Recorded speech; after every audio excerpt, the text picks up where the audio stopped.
Welcome back to Wally's Nursing Videos. Today, we're diving deep into a critical topic, sepsis and its related conditions, including pneumonia, septic shock, multi-system organ dysfunction, MODS, and acute lung injury, ALI, leading to acute respiratory distress syndrome, ARDS. In this video, we'll explore the pathophysiology of these conditions, nursing care plans aimed at slowing disease progression, how to interpret diagnostic results, and implement appropriate interventions. Key risk factors for developing sepsis, including modifiable risks, the importance of the sequential organ failure assessment, qSOFA, score, in assessing organ dysfunction. Let's get started with our lesson, Key Pathophysiologic Features. Let's begin by examining the key features of each condition and how they interconnect. Pneumonia is an infection that inflames the air sacs in the lungs, which can fill with fluid or pus. Pathophysiology. Infection by bacteria, viruses, or fungi triggers inflammation in the lung tissue. The immune response releases cytokines, causing increased capillary permeability, fluid accumulation, and impaired gas exchange. Sepsis occurs when an infection, such as pneumonia, spreads into the bloodstream, leading to a systemic inflammatory response. Pathophysiology. The infection triggers a widespread immune response, releasing pro-inflammatory cytokines like tumor necrosis factor alpha and interleukin-1. This results in systemic vasodilation, capillary leakage, and hypoperfusion of tissues. Assessment findings for sepsis. Elevated heart rate greater than 90 beats per minute. Fever or hypothermia, temperature greater than 38.3 degrees Celsius or less than 36 degrees Celsius. Elevated respiratory rate greater than 20 breaths per minute. Leukocytosis, greater than 12,000 cells per microliter, or leukopenia, less than 4,000 cells per microliter. Septic shock. If sepsis progresses unchecked, it can develop into septic shock, characterized by profound circulatory, cellular, and metabolic abnormalities. Pathophysiology. Persistent hypotension occurs despite adequate fluid resuscitation, along with lactic acidosis, indicating poor tissue oxygenation. This imbalance leads to organ dysfunction. Assessment findings for septic shock. Low blood pressure, mean arterial pressure less than 65 millimeters of mercury, despite fluid resuscitation. Elevated lactate levels greater than 2 millimoles per liter. Signs of poor perfusion, cold, clammy skin, altered mental status, decreased urine output. Multi-system organ dysfunction syndrome, MODS. MODS refers to the progressive failure of two or more organ systems due to severe sepsis or septic shock. Pathophysiology. Hypoperfusion from septic shock leads to organ ischemia. Multiple organs, such as the kidneys, liver, heart, and lungs, may begin to fail as the inflammatory response spreads throughout the body. Assessment findings for MODS. Renal failure, elevated creatinine, decreased urine output. Liver failure, elevated liver enzymes, jaundice. Cardiac dysfunction, elevated troponins, hypotension. Coagulopathy, elevated prothrombin time, international normalized ratio, disseminated intravascular coagulation. qSOFA score. The sequential organ failure assessment, qSOFA score, helps evaluate the degree of organ dysfunction.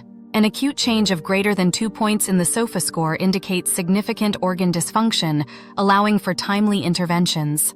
Acute lung injury, ALI, and acute respiratory distress syndrome, ARDS. ALE is the early stage of ARDS, occurring when fluid accumulates in the alveoli, leading to severe hypoxemia. Pathophysiology. Pro-inflammatory cytokines damage the alveolar capillary barrier, resulting in fluid leakage into the alveoli and impaired gas exchange. Assessment findings for ARDS. Severe hypoxemia. Arterial oxygen partial pressure to fraction of inspired oxygen ratio less than 200 millimeters of mercury. Bilateral infiltrates on chest X-ray.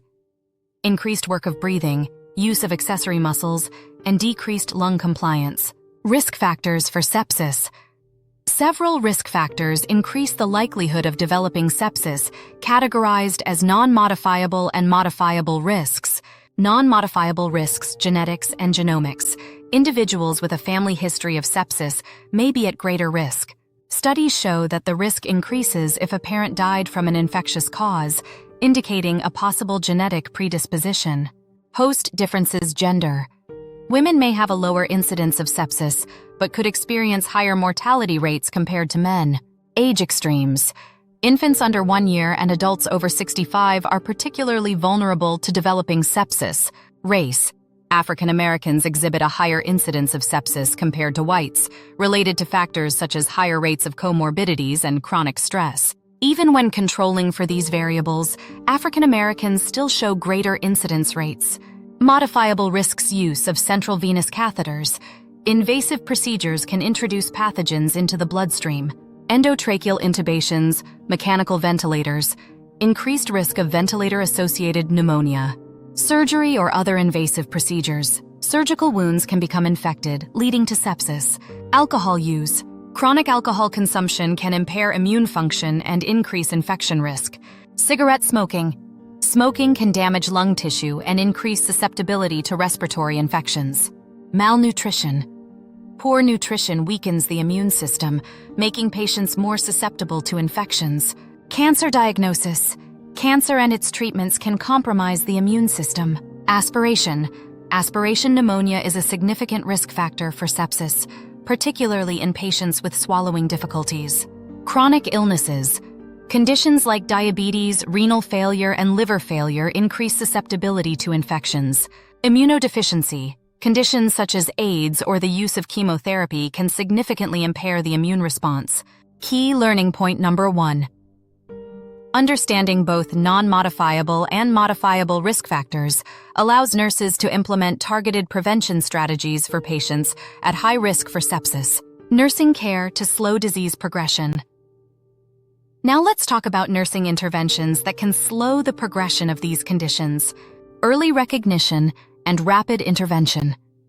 The Surviving Sepsis Bundle recommends the following interventions within 1 hour of identifying sepsis.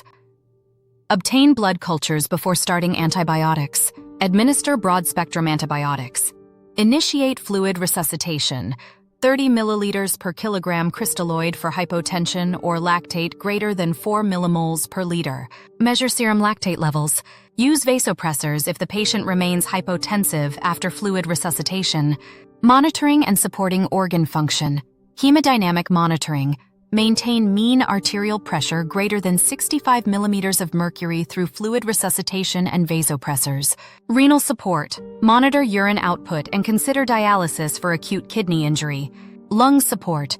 For patients with ARDS, ensure adequate oxygenation with mechanical ventilation using low tidal volumes to prevent ventilator-induced lung injury. Preventing complications.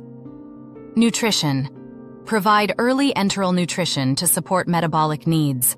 Glucose control. Maintain blood glucose levels between 140 and 180 milligrams per deciliter to prevent hyperglycemia-induced complications. Pressure ulcer prevention. Implement frequent repositioning and skin care. Key learning point number 2. Nursing care focused on early sepsis recognition and organ support can significantly improve patient outcomes and prevent progression to septic shock and MODS. Interpreting diagnostic results. Here are the key diagnostics used in sepsis and septic shock. Blood cultures. Identify the causative organism and guide antibiotic therapy. Serum lactate levels. Elevated levels greater than 2 millimoles per liter indicate tissue hypoxia and poor perfusion. Arterial blood gases, ABGs. In ARDS, ABGs may show hypoxemia, low arterial oxygen partial pressure, and respiratory acidosis. Complete blood count, CBC. Assess for leukocytosis or leukopenia, which can indicate infection. Coagulation studies. Elevated prothrombin time and partial thromboplastin time can signal coagulopathy associated with sepsis. Key learning point number 3. Being proficient in interpreting these diagnostic results is crucial for providing effective care to patients with sepsis. impact of medications, and therapeutic interventions. Several therapeutic interventions can mitigate the effects of sepsis and its related conditions. Antibiotics. Initiating broad-spectrum antibiotics as soon as possible helps reduce mortality in sepsis by targeting the infectious source. Fluid resuscitation. Early and aggressive fluid resuscitation improves cardiac output and organ perfusion, crucial for preventing septic shock. Vasopressors. In cases of persistent hypotension, vasopressors like norepinephrine increase vascular resistance and blood pressure, improving perfusion to vital organs. Corticosteroids. In some septic patients, low-dose corticosteroids may help modulate the immune response and improve outcomes by reducing inflammation. Conclusion. In conclusion, understanding the interconnectedness of pneumonia, sepsis, septic shock, and MODS is crucial for nursing care. Recognizing risk factors, employing early interventions, and monitoring patients' conditions are vital steps in preventing complications and promoting recovery.